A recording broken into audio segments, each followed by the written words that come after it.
सेवक वही है जो हर समय स्वामी के सुख का चिंतन करे। अपने सुख का, अपने देह सुख का चिंतन करने वाला कभी सेवक नहीं हो सकता। सेवक सुख चाह, मान भिखारी, व्यसनी धन, शुभ गति व्यभिचारी। ये तो मजाक की बात है। पराई स्त्री से व्यभिचार करता हो और सोचता हो दान पुण्य करके हम भगवत प्राप्ति कर लेंगे, असंभव। भिक्षुक वेश रख करके सोचता हो कि मैं मान का पोषण करूं, असंभव। विविध प्रकार की ड्रग्स और शराब, ये नशे, ये जुए, और वो सोचता हूं मैं बहुत धनी बन जाऊं, असंभव। और सेवक भाव रखता हो, चाहे गुरु सेवक हो, इष्ट सेवक हो, स्वामी सेवक हो, और वो सुख चाहता हो उसकी सेवा बन जाए, असंभव। हे संपूर्ण जगत के देखने वाले, देख लो, शब्द पकड़ो। तुम्हें हर समय प्रभु देख रहे हैं, किसी गवाही की जरूरत नहीं है। यदि तुम ऐसा स्वीकार कर लोगे तो तुमसे पाप कर्म होंगे ही नहीं, क्योंकि पाप कर्म वही होते जहां मुझे लगता है कोई देख नहीं रहा है। कोई नहीं देख रहा, लेकिन जग पेखनी तुम देखनी हारे। इस जग रूपी, प्रपंच रूपी पेखना को देखने वाले प्रभु हैं। वही इस नाटक को देख रहे। कोई ऐसा एक जीव भी नहीं जिसे प्रभु की दृष्टि न पड़ रही हो, सबको देख रहे हैं। भगवान ब्रह्मा, विष्णु, महेश, ये स्वयं इस रूप को धारण करके सृष्टि का सृजन, पालन और लय करते हैं। कोई आपके मर्म को नहीं जान सकता, तो हे नाथ, फिर और कौन जान सकता है? वही जान सकता है जिसे आप जना देते हो, और जो आपको जान जाता है वो आपका स्वरूप बन जाता है। जानत तुम्हें तुम्हें हो जाए। कैसे जानता है? जिसे आप जना देते हो। आप कैसे जनाते हो?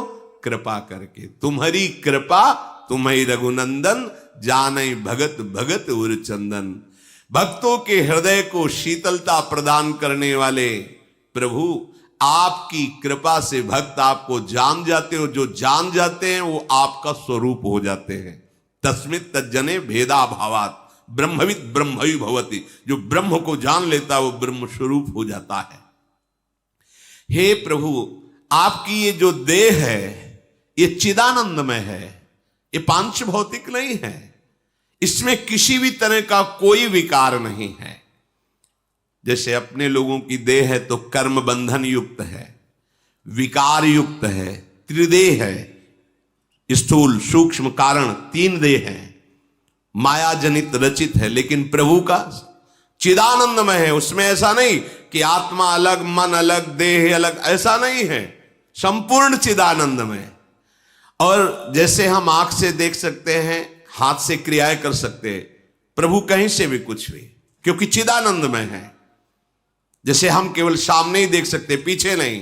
प्रभु ऊपर नीचे पीछे बाहर भीतर सूक्ष्म सा, कहां ऐसी जगह है जहां उनकी दृष्टि न हो।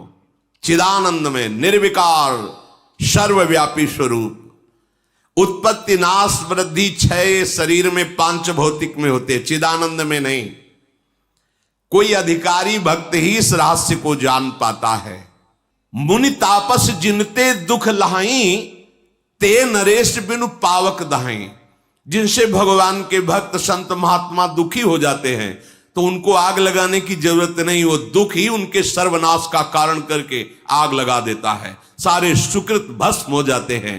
मंगल मूल विप्र परितोषु, दहाई कोटि कुल भूषुर रोषु। ये जो ब्रह्म ऋषि जन हैं, इनको सुख भावना वचन से, शरीर से, सेवा से, ये महामंगल मोद प्रदान करने वाला है। और अगर कोई इनके विपरीत इनको कष्ट दे, इनको दुख दे, तो चाहे जितना बड़ा कुलवान हो, धनवान हो, बुद्धिमान हो, वो नष्ट हो जाता है। श्री भगवान कहते हैं, महर्षि वाल्मीकि जी भगवान को बता रहे हैं कि आप ऐसी जगह रहो।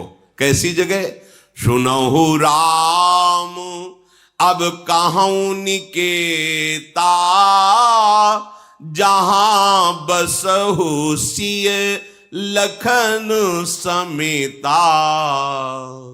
अब मैं आपको निवास स्थान बता रहा हूं, वहां आप आराम से रहिए सिया लखन जी के साथ। पहला सुनिए। जिनके श्रवण समुद्र समाना कथा तुम्हारी सुभग सरिनाना भरहि निरंतर हो ही न पूरे तिनके ही तुम कहूं ग्रह रूरे। जिनके कान समुद्र स्वभाव को प्राप्त हो गए हैं। समुद्र स्वभाव जैसे बहुत सी नदियां समुद्र में गिरती हैं पर कभी समुद्र में उफान नहीं आता, या ना गिरे नदियां तो समुद्र सूख थोड़ी जाएगा। जिनकी श्रवणेंद्री बाहर से विविध प्रकार की नदियां, गंगा यमुना सरस्वती, सब विविध नदियां, विविध भगवद यश कानों में जा रहा है, पर कभी ऐसा नहीं। वही कथा हम ये तो सुन चुके हैं, वो श्रवणेंद्री अभी परिपक्व नहीं हुई। रोज नवम नवम और विविध रस की वार्ता, विविध कथाएं, ये विविध नदियां हैं और उनके श्रवण समुद्र हैं। नर्मदा, गंगा, यमुना सब जा रही समुद्र की तरफ, लेकिन वो कभी उफान नहीं। ये अब बस हम तो सुन रखा है, वो ना ही रस विशेष जानातिन, नहीं अभी रस प्राप्त नहीं, अभी श्रवणेंद्री पावन नहीं हुई। अगर ना जाए तो अंदर उसके निरंतर मंत्र और भगवत चरित्र चिंतन चल रहा है तो उसको सुन रहा है। एक श्रवणेंद्री बाहर है, एक अंदर है। श्रवण का ये द्वार है ये, और इंद्री तो अंदर है श्रवणेंद्री। यहां आप बंद कर लो तो का सुनाई नहीं देगा, इसको आप ढक लो, किसी से पूरे से बांध लो, इसके बाद अंदर ही अंदर मंत्र देखो सुनाई देगा, क्योंकि श्रवणेंद्री अंतर है। अंतर में निरंतर मंत्र चल रहा है, प्रभु के पद चल रहे हैं, प्रभु की लीला चिंतन चल रही है, तो बाहर से नहीं आ रही, तो अंदर से श्रवणेंद्री कभी खाली रहती ही नहीं। वैसे भी खाली नहीं रहती, प्रपंच सुनती रहती। देख लो, बाहर से प्रपंच, अंदर से प्रपंच। लेकिन जिनकी श्रवणेंद्री केवल भगवान के नाम रूप लीला धाम का पान करती और कभी तृप्ति का अनुभव नहीं करती है, हे प्रभु आप उनके हृदय में अपना घर मान करके रहिए। ये श्रवणेंद्री से भगवत प्राप्ति, श्रवणेंद्री से भगवत प्राप्ति, एक इंद्री भगवत प्राप्ति करा देगी। बस कानों को खूब भगवत चर्चा सुनाओ, रात दिन नाम कीर्तन, नाम अंदर से जप, अंदर से सुनाओ, बाहर से सुनाओ, इसी से भगवत प्राप्ति हो जाएगी। कह रहे हैं कि भरे ही निरंतर होई न पूरे तिनके ही तुम कहूं ग्रह रूरे। प्रभु वो सुंदर घर आपका निजी घर है जिसकी ऐसी श्रवणेंद्री है। अब नेत्रेंद्री की बात कह रहे हैं। लोचन चातक जिन करी राखे रहाही दरस जलधर अभिलाष निदरहि सरित सिंधु सर भारी रूप बिंदु जल हो ही सुखारी तिनके हृदय सदन सुखदायक बसहु बंधु सिय सह रघुनायक। बड़ी महिमा की बात करें। अब नेत्रेंद्री की बात करें। जिनके नेत्र चातक की भांति हैं, चातक वो मेघ को देखता रहता है, केवल स्वाति का बूंद पीता है, मेघ का बरसाया हुआ। अगर वो मर रहा हो और गंगा जी में पड़ा हो तो भी चोंच ऊपर करके ही मरेगा, क्योंकि वो केवल स्वाति मेघ के द्वारा बरसाए हुए बूंद को पिएगा, गंगा जल को भी नहीं।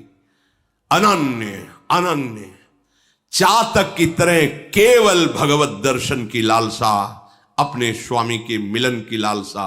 दरस बिन धूखन लागे नैन, बस नेत्र ललचा रहे, कब भर नेत्र अपने प्रियालाल को देखूं। दूसरा रहस्य, जिधर दृष्टि जाए उधर अपने प्रीतम की भावना। सबके हृदय मंदिर में मेरा प्रीतम छुपा हुआ है। प्रीतम की भावना रहित कोई भी रूप उसे लुभायमान नहीं कर सकता। निदरहि सरित सिंधु सर भारी, अपने आराध्य देव के रूप के सिवा चाहे त्रिभुवन का कोई भी सौंदर्य हो वो नेत्र लुभायमान नहीं हो सकते, क्योंकि जैसे चातक है केवल मेघ के द्वारा बरसे हुए स्वाति की बूंद को लेगा, अन्यथा वो भले गंगा की धारा में पड़ा हो मर जाएगा, एक बूंद जल जीवित नहीं जाने देगा। ऐसी निष्ठा। भला कोई रूप संसार में ऐसा है जो रूप समुद्र प्रभु के प्यासे नेत्रों को अपनी तरफ आकर्षित कर ले? अगर आकर्षित कर लेता तो नाटक हो रहा था, अभी उपासना नहीं हो रही थी, केवल नाटक हो रहा था। अगर उपासना होती तो कोई रूप है नहीं, तुमसे कह रहे हैं। जिस रूप को तुम सौंदर्यवान समझते हो, जरा प्रभु के रूप की झांकी की लालसा जगाओ, फिर देखो क्या होता है। कई बार सत्संग में सुनाया है धनुर्दास जी का चरित्र। वो अपनी पत्नी के रूप में इतना आसक्त थे कि एक क्षण के लिए भी नहीं छोड़ सकते थे। बड़ा उपहास होता था, वो सहते थे। अब सामान लेने जाना है तो अकेले जा नहीं सकते, पत्नी को लिवा के जाएंगे, क्योंकि रूपासक्त हैं वो। पत्नी चलेगी तो ऐसे और आप चलेंगे पीछे, छाता लगाए धूप ना लगे, बैक पीछे, वो ऐसे आ रही वो पीछे चल, लोग उपहास करते। ये सूचना आचार्य चरण को पहुंची तो उन्होंने कहा, अरे ऐसा रूपासक्त ये तो भगवान के काबिल है, जिसने सारी इंद्रियों को बटोर कर रूप में लगा दिया है, हम दर्शन करेंगे। नजदीक गए, देखा तो हंसी का पात्र तो था ही, छाता लगाए बैक चल रहा है, वो पत्नी सीधे चल। नजदीक गए, बोले भाई इतना आसक्त क्यों? बोले देखा कि संत हैं, हल्के से। उन्होंने कहा महाराज बिना इनके रूप के हम जीवित नहीं रह सकते। तो उनका अगर इससे भी बढ़िया रूप हो, बोले हो ही नहीं सकता।